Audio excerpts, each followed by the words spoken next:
Ne jemi të gatshëm të marrim pjesë në forcën stabilizuese ndërkombëtare dhe të ndihmojmë popullin e Gazës. Në fund të janarit 2025, ndam 500.000 euro për ndihma humanitare për popullin palestinez në Gaza.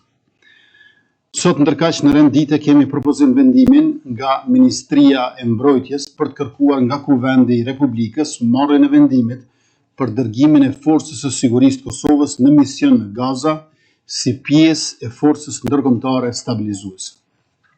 Vitin e kaluar, Ministri Eyüp Maqedonci dhe komandanti i ushtrisë son, General-Lejtnant Bashkim Jashari, kërkuan lejen për pjesëmarrje në një konferencë në Doha të Katarit, lidhur me forcën ndërkombëtare stabilizuese, që sikurse e thotë edhe vetë emërtimi, ka për qëllim stabilizimin e mjedisit të sigurisë në Gaza.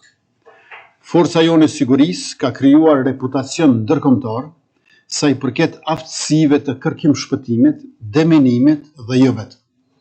Ne jemi të gatshëm të marrim pjesë në forcën stabilizuese ndërkombëtare dhe të ndihmojmë popullin e Gazës, edhe për shkak se vetë kemi qenë dhe jemi përfitues të forcave ndërkombëtare që nga viti 1999.